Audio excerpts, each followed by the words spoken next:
mysterious to this day. Okay, so people, he had to have planned this, because who passes away on Halloween? Okay, somebody that obviously wants to be remembered every year on a holiday that's iconic. That's who. And now would be a good time to like the video and to subscribe to my channel. So for over 30 years, Harry Houdini dazzled audiences with his different stunts and superhuman endurance. So what finally put him 6 feet under? The Hungarian-born escape artist jumped off bridges while handcuffed and wearing leg irons. He slithered out of sealed milk cans filled with water, and he devised a Chinese water torture cell in which he submerged and suspended upside down by his ankles. None of those did he. I guess he was able to get out and survive. So Houdini's heart-pounding getaways usually involve a healthy dose of trickery, and but they were also genuine risks. In 1915, Houdini nearly suffocated during a stunt in which he was shackled and buried under 6 feet of dirt.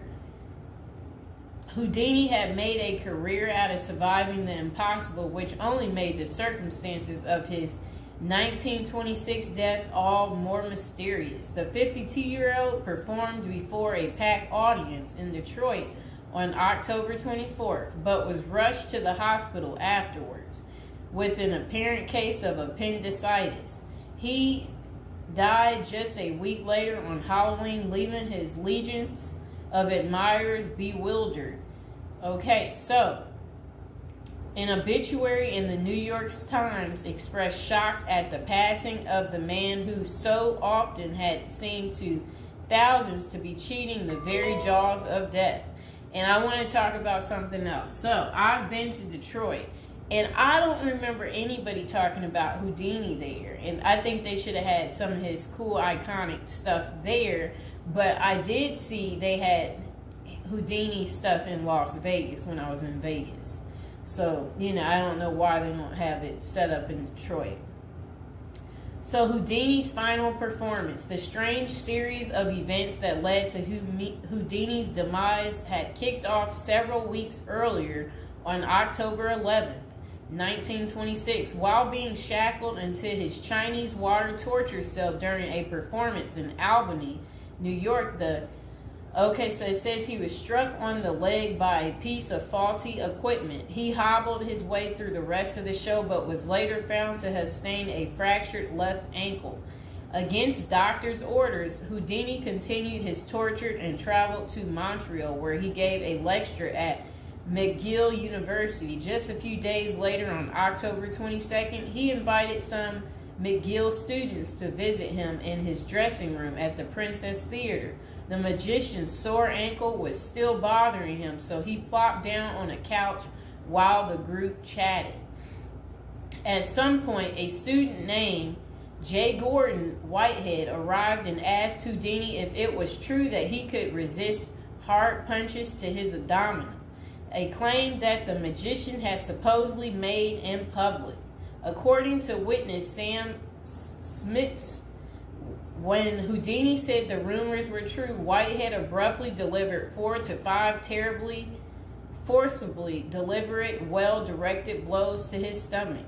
Houdini was still reclined on the couch and had no time to prepare for the punches, which appeared to leave him in considerable pain.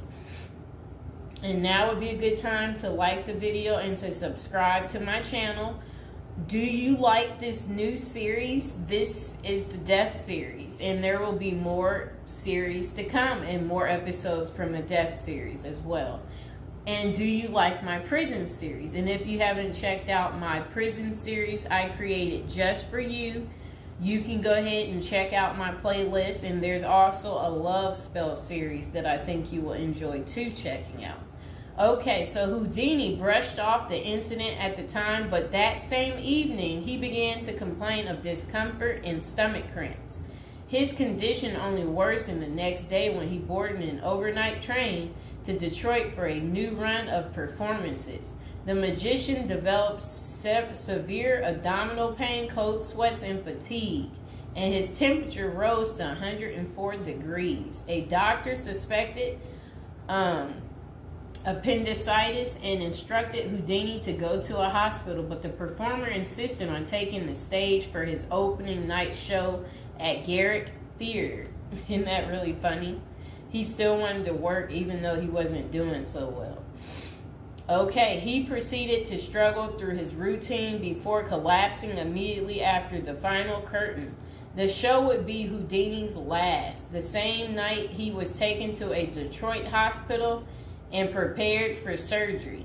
Doctors successfully removed his appendix, which was found to have ruptured several days earlier, but it had already poisoned his insides. Despite a grim prognosis, the magician clung to life until October 31st, when he died with his wife Bess and his two brothers by his side.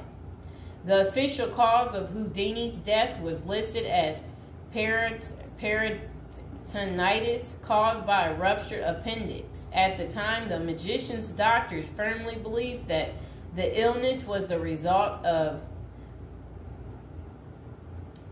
so I guess some guy had given him something backstage during an encounter in Montreal.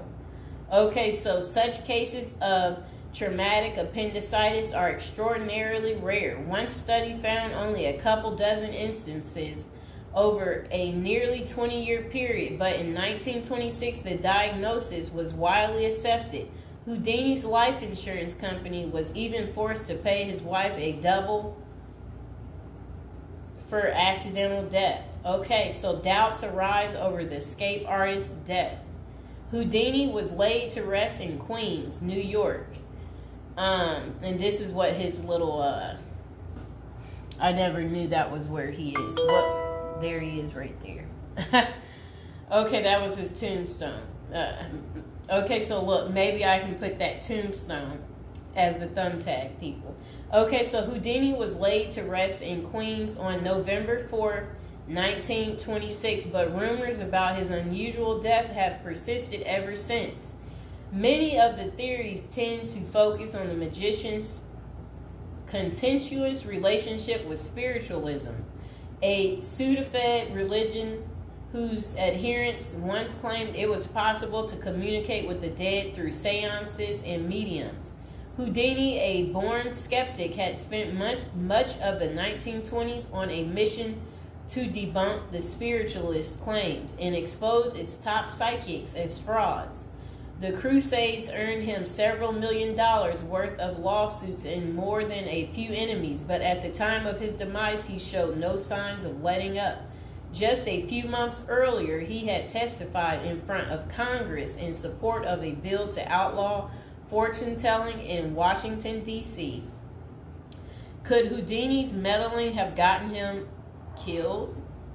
In the 2006 biography, The Secret Life of Houdini, authors William Kalash and Larry Sloman contend that the magician's death may have been a carefully planned assassination by members of the spiritualist community. If one were to suspect Houdini a victim of foul play, they write, then the section of organization crime that was composed of fraudulent spirit mediums must be considered likely suspect. Okay, so Kalash and Sloman argue that the spiritualists had a history of poisoning their enemies, and they note that no autopsy was ever performed to confirm Houdini's death. I wonder why. So his death was actually caused by appendicitis. If someone were hell-bent on poisoning Houdini, it wouldn't have been very difficult, they concluded. Considerable debate has also focused on J. Gordon Whitehead, the McGill student who supposedly delivered the potentially fatal gut punches to Houdini's Montreal dressing room.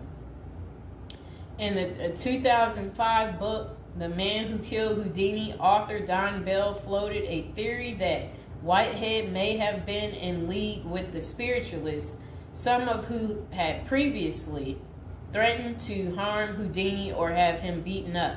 Bell concluded that there was not enough evidence to connect Whitehead to any kind of criminal plot, but others have argued that he was an enemy agent who stalked Houdini during the magician's time in Montreal. Okay, so was Houdini murdered? The true cause of Houdini's demise may never be known for sure, but the majority of scholars tend to dismiss the murder theories as mere speculation. For them, the more pressing question is whether Houdini's ruptured appendix had any connection to the stomach blows he received a few days earlier. Don't forget to like the video, and if you're new to the channel, go ahead and hit that subscribe button. So while the evidence shows that such conditions is indeed possible, many consider it more likely that Whitehead's punches simply caused Houdini to ignore an already existing case of appendicitis. By the time the magician finally sought out treatment, the theory goes it was already too late.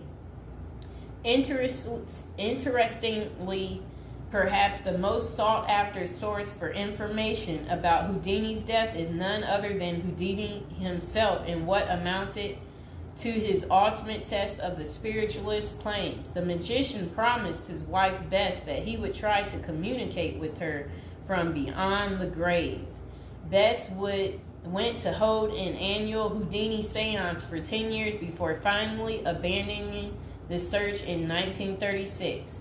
Fans and fellow magicians have since made the seance a Halloween tradition, but thus far, the great Houdini's ghost has refused to speak.